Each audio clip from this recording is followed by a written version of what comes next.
Hello friends, welcome to special techno channel. Guys, SAMEER यानी कि society for applied microwave electronics engineering and research की तरफ से vacancy को निकाला गया है। यहां पर आईटीआई स्टूडेंट्स के लिए, डिप्लोमा स्टूडेंट्स के लिए, बीटेक स्टूडेंट्स के लिए वैकेंसी को ओपन किया है। हम लोग इस वीडियो में कंप्लीटली डिटेल से समझ रहे होंगे किस पोस्ट के लिए क्या एजुकेशनल क्वालिफिकेशन की आवश्यकता है, किस प्रकार आप लोगों को अप्लाई करना है, सिलेक्शन प्रोसेस क्या है। तो कंप्लीट डिटेल में ये वीडियो बेसिकली बनाई गई है। आप लोगों को इंट्रोड्यूस कराना चाहूंगा इंडियन ऑयल कॉर्पोरेशन लिमिटेड का टेक्निकल अटेंडेंट ग्रेड फर्स्ट का full course special techno application पर लॉन्च हो चुका है। लॉन्च करने से पहले काफी सारे स्टूडेंट्स की रिक्वेस्ट आई थी, सर आपका कोर्स थोड़ा सा महंगा होता है, जिस वजह से काफी स्टूडेंट्स अफोर्ड नहीं कर पाते। हालांकि कोर्सेज से सभी लोग संतुष्ट रहते हैं, लेकिन थोड़ा सा महंगा होने के कारण अफोर्ड नहीं कर पाते, तो इस कोर्स का प्राइस कम रखिएगा। तो डेफिनेटली यहां पर इस कोर्स का प्राइस काफी कम बेसिकली रखा हुआ है, और साथ ही साथ फर्स्ट 50 स्टूडेंट्स को स्पेशल डिस्काउंट भी यहां पर मिलेगा।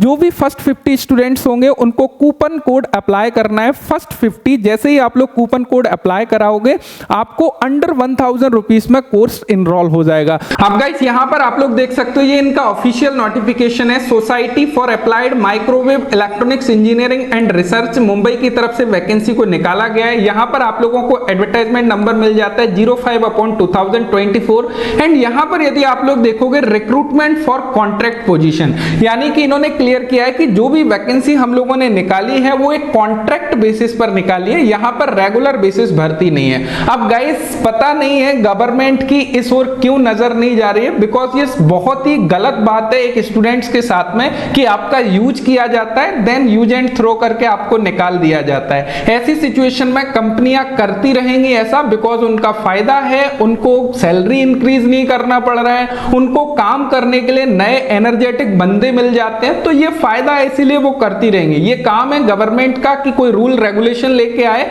जिससे कि वैकेंसियां परमानेंट बेसिस पर निकाली जाएं। अब फिर भी काफी लोग यहां पर डेफिनेटली अप्लाई करने वाले हैं, बिकॉज रीजन क्या है, बेरोजगारी है, मजबूरी है, क्या करेंगे, अप्लाई तो करना ही पड़ेगा। तो यहां पर हम लोग देख लेते हैं क्या कुछ पोजीशन के लिए वैकेंसी यहां पर निकाली गई है। यहां पर आप लोग देखोगे सबसे पहले एप्लीकेशन आप लोगों का क्लोज हो जाएगा 12 अगस्त 2024 को। उसके बाद में 17 अगस्त को ये आप लोगों का ऑनलाइन टेस्ट कंडक्ट कराने वाले हैं। उसके बाद यहां पर इंटरव्यू होगा जो भी पोस्ट का, वो आगे यहां पर दिया गया है डेट वाइज। अब यहां पर यदि हम लोग पोस्ट की बात करें, किस किस पोस्ट की कितनी नंबर ऑफ पोस्ट हैं, यहां पर सबसे पहली वैकेंसी है सीनियर रिसर्च साइंटिस्ट इलेक्ट्रॉनिक्स की।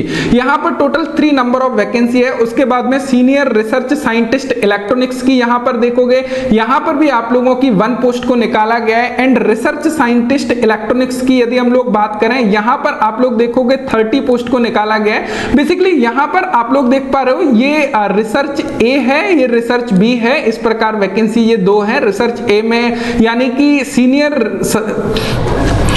कि सीनियर रिसर्च साइंटिस्ट ए, सीनियर रिसर्च साइंटिस्ट बी, इस प्रकार वैकेंसी है। एंड यहां पर रिसर्च साइंटिस्ट की बात करें, ये 30 पोस्ट है। रिसर्च साइंटिस्ट कंप्यूटर आईटी की बात करें, यहां पर 4 पोस्ट है। प्रोजेक्ट असिस्टेंट ए की बात करें, यहां पर 25 पोस्ट है। प्रोजेक्ट असिस्टेंट फिजिक्स ए की यदि बात करें, यहां पर 4 पोस्ट है। इसी प्रकार प्रोजेक्ट टेक्नीशियन इलेक्ट्रॉनिक्स ए की बात करें, ये आईटीआई स्टूडेंट्स की वैकेंसी है, यहां पर 20 पोस्ट को निकाला गया। प्रोजेक्ट टेक्नीशियन फिटर ए की बात करें, 8 पोस्ट को निकाला गया है। मशीनिस्ट की बात करें, 3 पोस्ट को निकाला गया है। टर्नर की बात करें, 3 पोस्ट को यहां पे निकाला गया है। तो इस प्रकार बेसिकली वैकेंसी इन्होंने निकाली है। अब यहां पर थोड़ा सा चीजों को समझ लेते हैं कि किस पोस्ट के लिए क्या एजुकेशनल क्वालिफिकेशन की आवश्यकता होगी।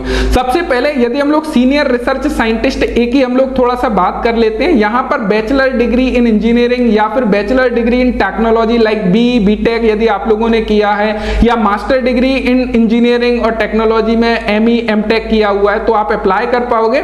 लेकिन आप लोगों की जो फील्ड है वो इलेक्ट्रॉनिक्स एंड टेलीकम्युनिकेशन या इलेक्ट्रॉनिक्स इंस्ट्रूमेंटेशन एंड कंट्रोल हो गया, माइक्रोवेव हो गया, या फिर मास्टर इन इलेक्ट्रॉनिक्स में किया है, तो आप लोग यहां पर एलिजिबल है और अप्लाई कर पाएंगे। अब गाइस, यहां पर यदि सेकंड पोस्ट की बात करें इलेक्ट्रॉनिक्स की, यहां पर भी senior research scientist electronics B की जो पोस्ट है उसकी यदि बात करें, यहां पर जो एसेंशियल क्वालिफिकेशन है वो सेम रखा गया है, लेकिन डिजायरेबल क्वालिफिकेशन में इन्होंने बोला है कि यदि एमबीए आप लोगों के पास में है और स्किल इन प्रोजेक्ट मैनेजमेंट है तो काफी अच्छा रहेगा। एंड साथ ही साथ एक्सपीरियंस की बात करें, यहां पर भी 5 ईयर वर्क एक्सपीरियंस मांगा है, लेकिन एटलीस्ट 3 ईयर वर्क एक्सपीरियंस आप लोगों का project management and HRA activity से रिलेटेड होना चाहिए। उसके अलावा यदि हम लोग नेक्स्ट पोस्ट की बात करें, रिसर्च साइंटिस्ट की बात करें इलेक्ट्रॉनिक्स की, तो यहां पर यदि आप लोग देखोगे क्वालिफिकेशन में बैचलर डिग्री इन इंजीनियरिंग या बैचलर डिग्री इन टेक्नोलॉजी में बीटेक है, या मास्टर डिग्री है इंजीनियरिंग में या टेक्नोलॉजी में एमटेक है, तो आप लोग अप्लाई कर पाओगे। इलेक्ट्रॉनिक्स फील्ड से बेसिकली होना चाहिए। नेक्स्ट पोस्ट की यदि हम लोग बात करें इंफॉर्मेशन टेक्नोलॉजी या कंप्यूटर साइंस की बात करें रिसर्च साइंटिस्ट में, तो यहां पर भी आप लोग देखोगे बैचलर डिग्री इन इंजीनियरिंग या फिर bachelor degree in technology BTech है, आपका इस फील्ड से है तो अप्लाई कर पाओगे। नेक्स्ट पोस्ट है प्रोजेक्ट असिस्टेंट इलेक्ट्रॉनिक्स की। यहां पर यदि हम लोग एजुकेशनल क्वालिफिकेशन को देखने लगे, डिप्लोमा इन इलेक्ट्रॉनिक्स या मेडिकल इलेक्ट्रॉनिक्स से आप लोगों ने कंप्लीट किया है, मिनिमम 55% मार्क्स से आप अप्लाई कर पाओगे। उसके बाद में यदि फिजिक्स की बात करने लगे यहां पर प्रोजेक्ट असिस्टेंट ए में, तो बीएससी यदि आप लोगों ने की है फिजिक्स से और मिनिमम 55% मार्क्स से अप्लाई कर पाओगे। प्रोजेक्ट टेक्नीशियन की बात करें इलेक्ट्रॉनिक्स ट्रेड की, तो यहां पर आप लोग देखोगे जिन कैंडिडेट ने आईटीआई इलेक्ट्रॉनिक्स ट्रेड से कंप्लीट की है और आप लोगों के पास में मिनिमम 55% मार्क्स है, आप अप्लाई कर पाओगे, लेकिन आईटीआई आपकी एनसीबीटी से कंप्लीट होना चाहिए। नेक्स्ट यदि हम लोग देखने लगे फिटर ट्रेड के लिए, यहां पर प्रोजेक्ट टेक्नीशियन फिटर के बारे में, यहां पर यदि आप लोगों ने आईटीआई फिटर ट्रेड से कंप्लीट की है और मिनिमम 55% मार्क्स है, आप यहां पर अप्लाई कर सकते हो। जॉब के बारे में देख सकते हो, आपको फिटिंग एक्टिविटी के बारे में क्लियर होना चाहिए, लाइक ड्रिलिंग हो गया, टैपिंग हो गया, कटिंग वगैरह, आपके फिटर से रिलेटेड वर्क आप लोगों को आना चाहिए। उसके अलावा यदि मशीनिस्ट की बात करें तो यहां पर भी आप लोग देखोगे आईटीआई यदि मशीनिस्ट से की हुई है एनसीबीटी से और मिनिमम 55% मार्क्स हैं, आप अप्लाई कर पाओगे। उसके अलावा यदि हम लोग देखने लगे यहां पर टर्नर की, तो यदि टर्नर से आईटीआई किया हुआ है, मिनिमम 55% मार्क्स है, तो आप लोग यहां पे टर्नर में अप्लाई कर पाओगे।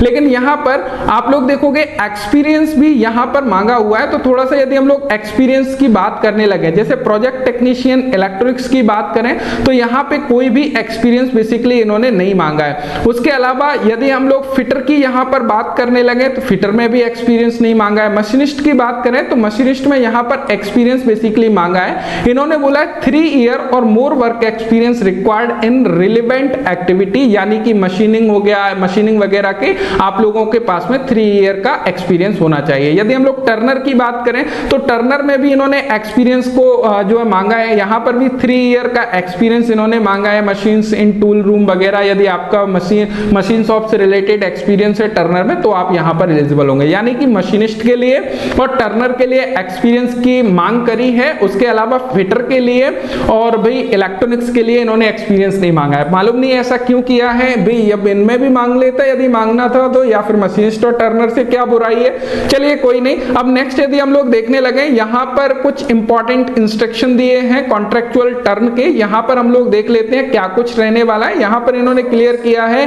कि आप लोगों की सीनियर रिसर्च साइंटिस्ट की जो सैलरी होगी यानी कि पर मंथ स्टाइपेंड होगी वो 39,200 रुपीस पर मंथ रहने वाली है। 5 ईयर और मोर एक्सपीरियंस होना चाहिए उस केस में।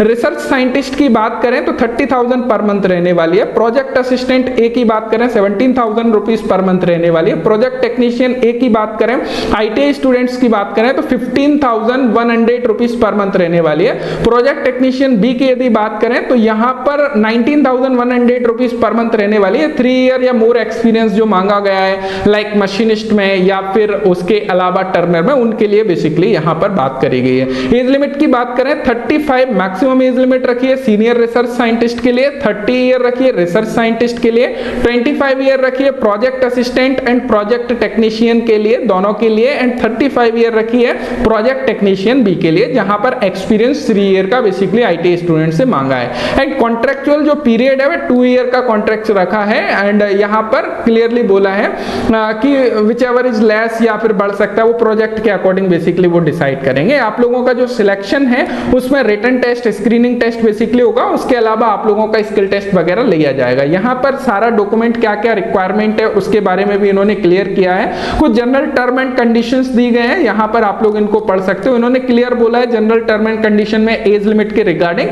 कि ये जो वैकेंसी है टोटल कॉन्ट्रैक्ट बेसिस पर बेसिकली है, तो यहां पर कोई भी एज में कंसेशन नहीं दिया जाएगा, चाहे आप लोग रिजर्व कैटेगरी से क्यों ना हो, यानी कि हर कैटेगरी के लिए जो एज लिमिट है वो सेम है जो ऊपर दी गई है। अप्लाई की बात करें आप लोगों को ऑनलाइन ऑनलाइन अप्लाई करना होगा ऑफिशियल वेबसाइट पर आके, एंड फाइनल सबमिट करने से पहले आप लोगों को चेक कर लेना है कि आपकी सारी डिटेल्स सही है या फिर नहीं, क्योंकि उसके बाद में एडिट करने का मौका आप लोगों को नहीं दिया जाएगा। सिलेक्शन प्रोसेस के बारे में भी बात करिए, यहां पर सेम चीज बोली है। यदि हम लोग सीनियर रिसर्च साइंटिस्ट की बात करें, आप लोगों का स्क्रीनिंग टेस्ट होगा, यानी कि रिटन टेस्ट होगा, उसके बाद में आप लोगों के फर्दर जो भी प्रोसेस होगा उसको किया जाएगा। सेम टेक्नीशियन में रिटन टेस्ट, स्किल टेस्ट वगैरह लिया जाएगा, जिसके बिहाफ पर आप लोगों का सिलेक्शन लिया जाएगा। यहाँ पर बाकी कुछ जनरल कंडीशंस दी गई हैं जिनको आप लोग रीड कर सकते हो। यहाँ पर उन्होंने क्लियरली बोला है कि only Indian nationals need to apply, यानी कि आप किसी भी स्टेट के हो तो डेफिनेटली अप्लाई यहाँ पे कर सकते हो। सो आशा करता हूँ ऑल इन्फॉर्मेशन आप लोगों को मिल गई होगी। ऑफिशियल वेबसाइट की लिंक एंड इस पीडीएफ की लिंक डिस्क्रिप्शन में दी गई है, वहां से डाउनलोड करके आप और अच्छे तरीके से रीड कर सकते हो। So thank you so much video देखने के लिए। Thanks for watching and bye bye.